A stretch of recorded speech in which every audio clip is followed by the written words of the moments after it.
Open the door. Open the door. Open the door. Open the door.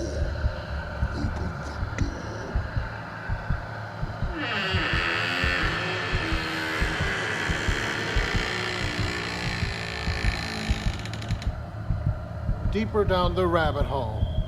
Saturday, 6 p.m. live in Toronto, Ontario at the Queen City Curio Occult and Spiritual Store.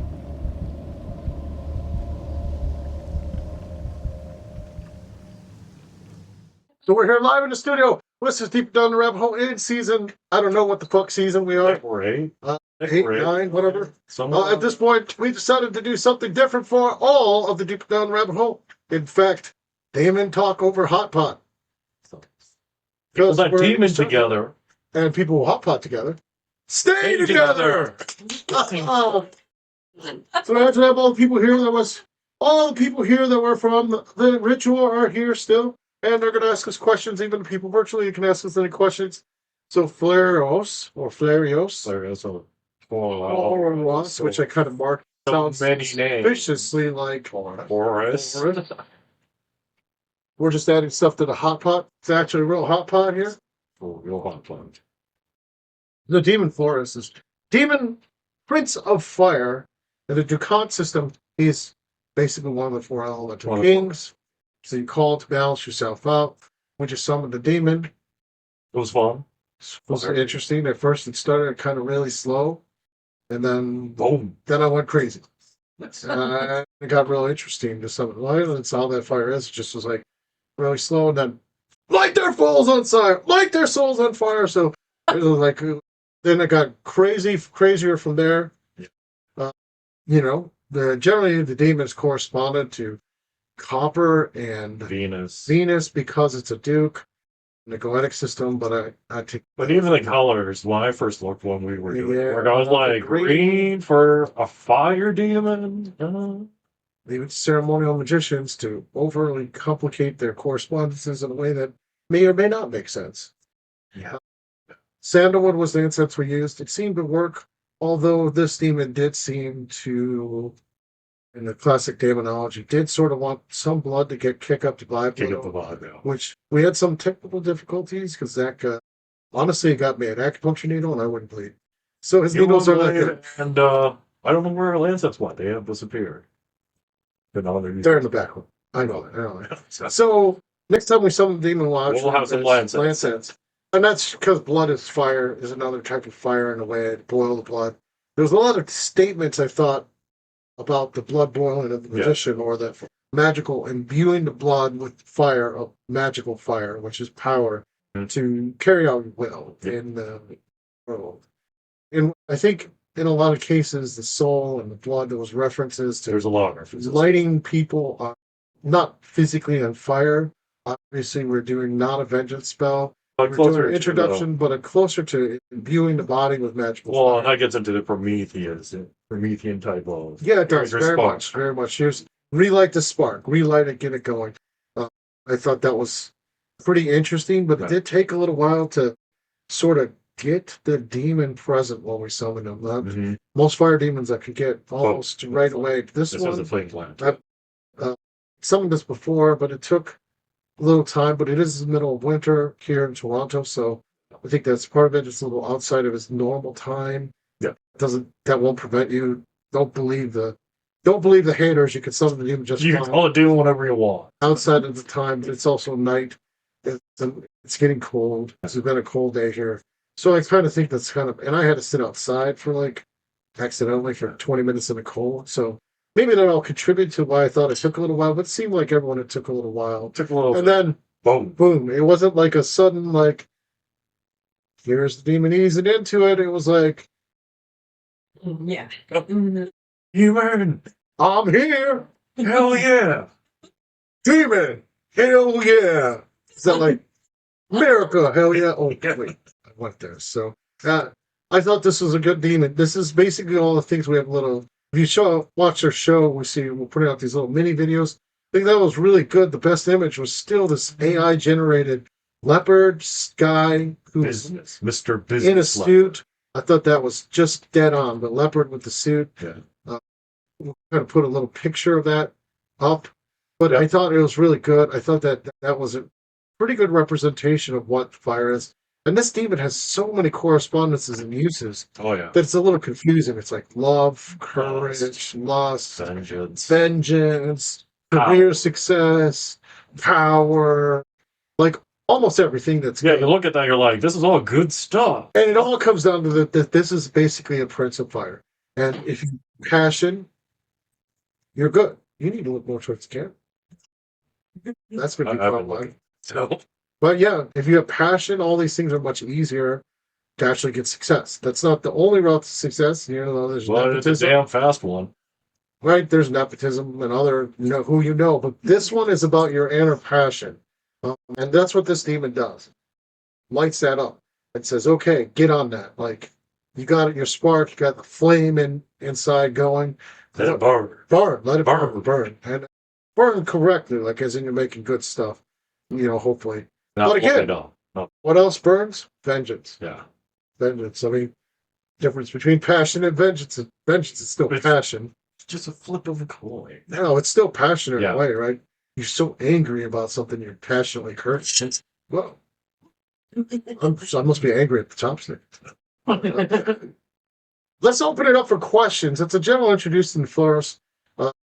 We'll have cut in some. You'll see the sigil here. It's right there. We have it. We're doing the mantra. You want to go over the mantra again? Scanning. Asa. Fuben. Flauros. Which is the N, so I call it mantra, but it's definitely N. In the Dukan hierarchy, this demon particularly is a demon of fire.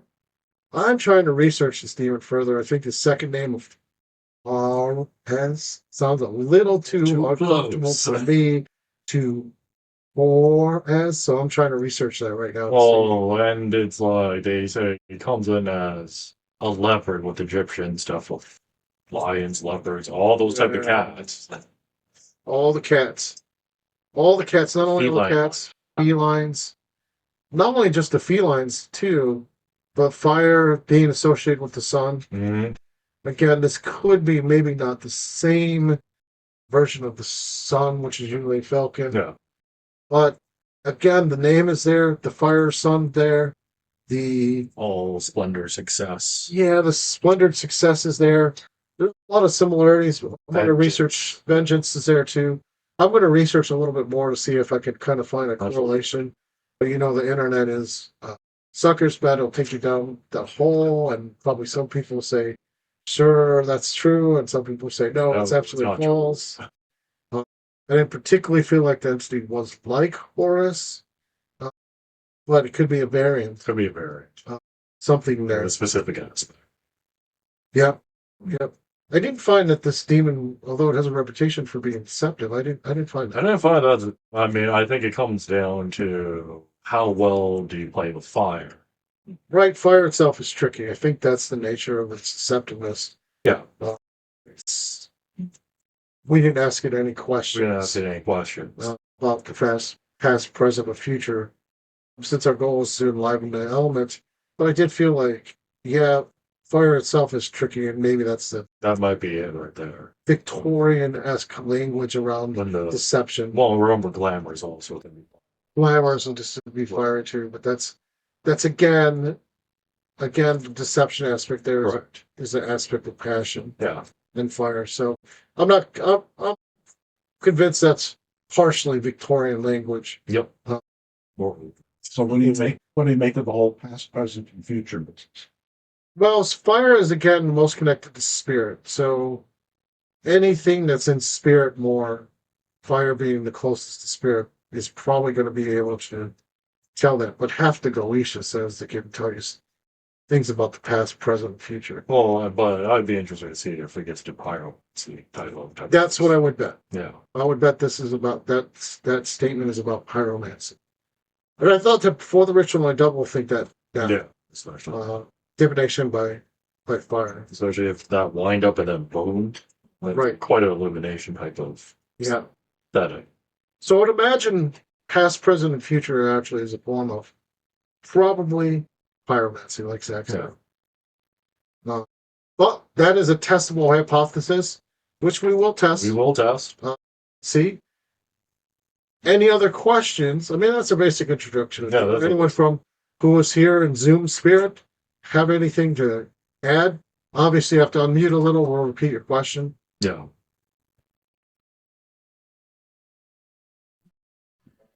Like this is a difficult thing for.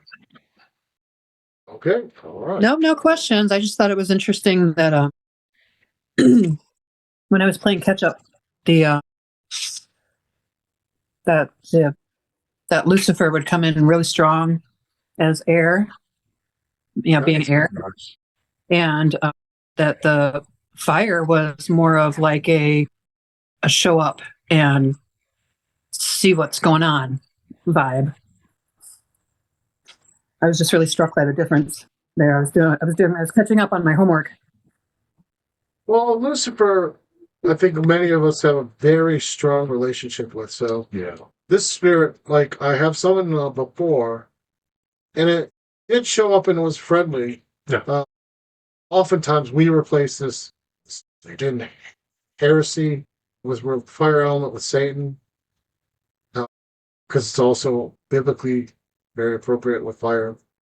But that works too. But this also works. We've done this a few times. Yeah.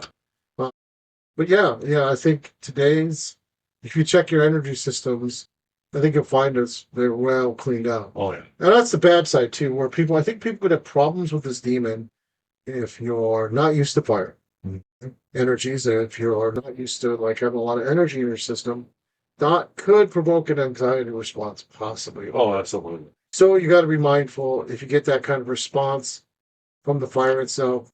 You got to center by your own methods. You got to drink lots of water.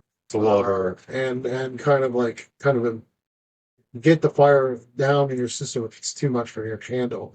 So I think that was one thing that people raised right after the ritual, that this could be something that, if you didn't have Qigong experience, it could actually be a little bit rough. But it cleans it up very well. Right, it does. It does a great job on cleaning out our energy system, I feel. Yeah, I feel. But if you're not used to that, and you're not used to fire cleaning out your energy system, make sure you probably drink 4 times as much water as you usually do in a day, maybe at least twice as much. And that'll kind of smooth it out and let you kind of burn through the energy blocks. I feel like this spirit could be great for that. It's sort of, I wouldn't say it's kind-hearted, but it's generally a fire spirit that's, it's warm. the fire spirit means it probably failed. Yeah, it was warm. It's pretty warm and toasty, but in a way that kind of, I didn't feel like it was Blazing hot. so aggressive that you have to be. For in comparison, like if you summon Sorath, you're going to get burned.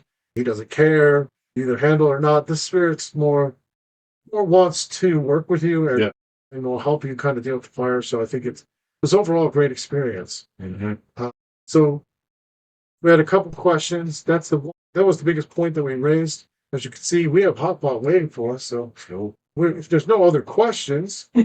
Okay, talk a bit about Dukan. Dukan's a guy from the 70s and 60s who kind of proves the point. He's got a following of people that he taught demonology to. And like Stephanie Reiser was one of his direct students.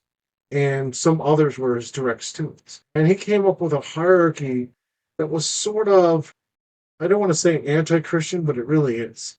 So most poetic magic, originally in its forms, looks Christian. That's not entirely true.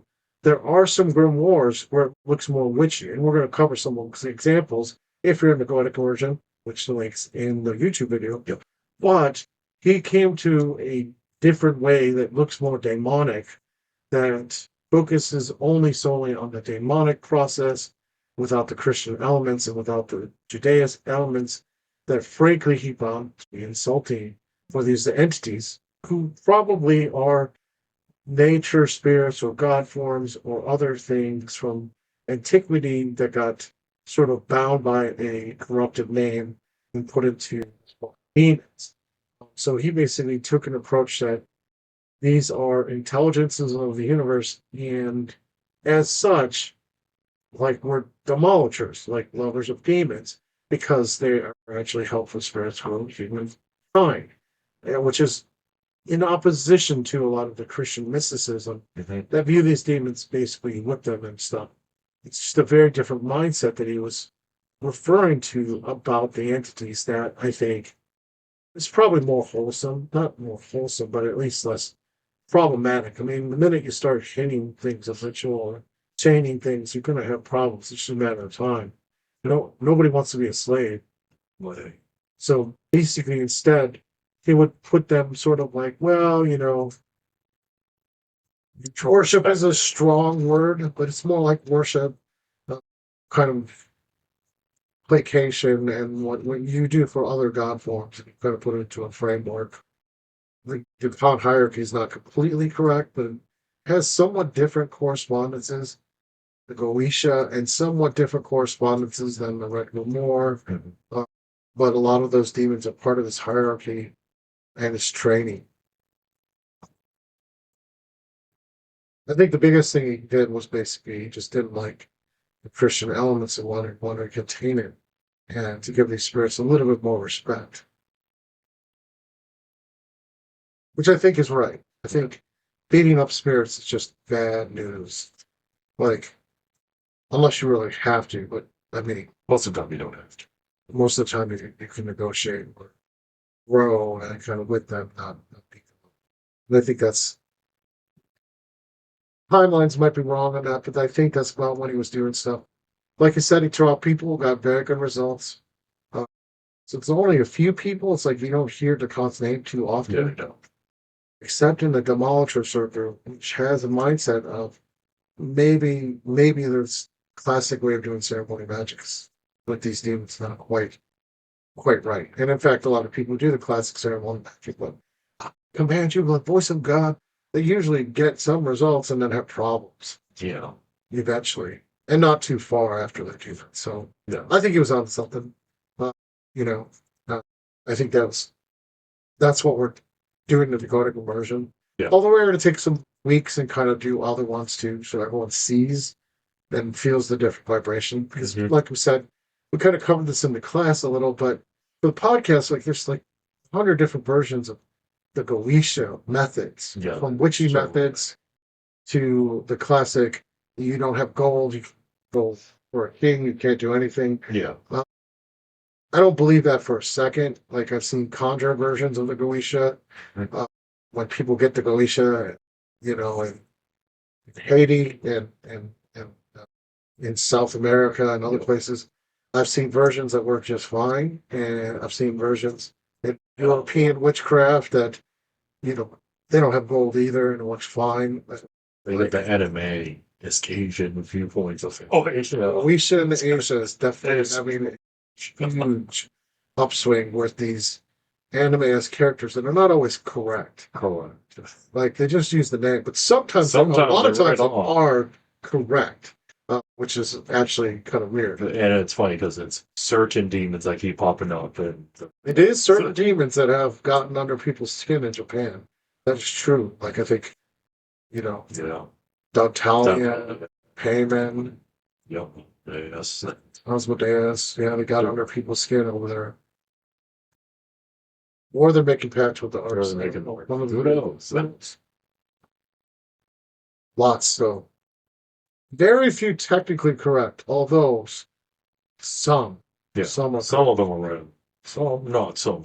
Yeah, some of it's like clearly a name. In name only, spirit is there, but in other cases, clearly, people did the anime, did some research. And interpreted that in an art form. So it's kind of impressive with the Goetia of all things. I know. This kind of like we could go further into this. I think this goes into a whole Chinese, Asian, anti kind of. We can be rebellious. Well, it's that, but it's also like evil Taoism. Yeah. Like you have all these cultivation movies, and the demons are the fast route to power, and I think that's not necessarily like you're going to burn in hell type of mindset. So I think like the demons are often in anime, even if they're done correctly, I'm afraid far more favorably. Yeah, they are. Like than in the West. Like, I think there's a lot of demonologists who portray things favorably, but in the stories in the Asia, I really feel like they're sympathetic characters. I Yep. really feel like even if they get the correspondences right, there's clear research, they're still pretty sympathetic, usually. Mhm. They're not quite so much enemies as they are what I think we've been talking about. Yeah. You know, elder spirits that can help us actually get what we need and make the progresses we need to make, and teachers. And I think that's the thing I took away from the Reacher. This is a teacher of fire Yeah. that wants to connect and help people kind of burn away their not their obstacles, but their inner blocks, get that fire back. So to get back to Flauros, if you are basically one person who's like, you're not knowing what's up, like shit got you down, you're like kind of like you don't know what to be enthusiastic about, I'd say summon a demon. Yeah. Right? Summon Flarios, get a little fire, like Oh, boom, and then like pray, connect with the end, and then see what happens. I think you'll find that you kind of get a spark. You get some of that back, and I think that will help people watching. So that's what I recommend. Just do it. It's pretty, I thought it was pretty benign. I feel pretty good. Yeah. we're good. You feel pretty good, Zach? Yeah. Everyone's like saying Pretty good. questions from the Audience. audience before we go straight into hot pot, because the noodles are we're in. closed. We're in. Why is it okay to wear red? Why is it okay to wear red? Yeah, remember you were like, we'll explain that later. Or Because fire. that's what I thought. But realistically, this gets into an actual important point. Like, yes, in certain classic ceremonial magic, you would wear the exact colors. colors. But again, that comes from the fact that ceremonial magic as a belief system doesn't believe in energy. That's totally garbage as far as I'm concerned. Yeah. That's because you could test the theory of energy with psychics across things, or at least vibrations. But if you can hold the inner vibration, this, whether you're wearing the wrong color or not, doesn't really matter. I just put the robes on because, well, It adds ambiance. I wanted to It's for put my mindset. robes on, my magical robe on. Here, let me really put my hood on, right? So, because it's cool. But, I mean, honestly speaking, like, I didn't have to do it. I just did it because I wanted to. And that's the way it is. Like, but, you know, some schools have thought, say it's absolutely necessary. I don't believe that. You can train your mind so it's not necessary. But every little bit helps. Mhm. So if you're wearing the right color, gets you in the right mindset, that's fine. Look at the Although, build up. I would probably wear fire colors more than green, even with a Duke. This is a Duke. It has copper, Venus, green color correspondences. But just But like this also gets into the things like what are your correspondences in reference to what's being said on paper? right, because- you have to work with this entity, your own personal correspondences. I think sandalwood for me didn't quite connect, Mhm. right? Although that was the right That herb was a right for in it. correspondences. I saw some things where skullcap was mentioned, but I'm going to try and see what I think. This is where important, where there is no one Goetia. There's your Goetia. And you have to kind of work out the keys to get that something's better as we go through. Now, if you want to learn more about this, come to Goetia Conversion at Toronto Occult, which our website will be up soon, which is part of Queen City Curio. Yep. Where the next Goetia Conversion, next video is going to be about Leviathan. So out of the four, I feel like Flauros, I kind of know the least about, as far as I have the least experience with it, but I'm encouraged to do more. Lucifer, I have the most, but Leviathan, out of everyone here, I probably have the most practical experience with this entity. And it's almost the opposite of fire, water. Oh, It's not just cold water. If Lucifer was light and air, this is darkness and water, and that'll be the next spirit we talk about. And darkness and the water is also referred to the subconscious mind. And I feel like there's a lot to mine here. There's a lot that you can get from this particular spirit. It also deals with the primordial chaos in ways that are like Tiamat, with waters, with Jewish mysticism. It's the raw waters before you slice it into land and stuff. So it's like the primordial dark ooze that creates life itself. And the subconscious mind, it's just great primordial chaotic stuff That's next time in 2 weeks. You will buy this. If there's no questions, radio edit. Or this is Deeper Down the Rabbit Hole. And we'll see you in 2 weeks. 2 weeks. Deeper Down the Rabbit Hole is sponsored by the Queen City Curio and Apothecary in Toronto, Ontario, proudly in East Chinatown. Our store is at 607 Gerrard Street East, Unit 401. Just take the elevator up to the 4th floor and we're right there. We carry the finest spiritual goods for all spiritual paths. Whatever you are into, we can help. Check out our full public library of occult materials with over 1,000 books. Accessible anytime the store is open. Check us out online at queencitycurio.ca.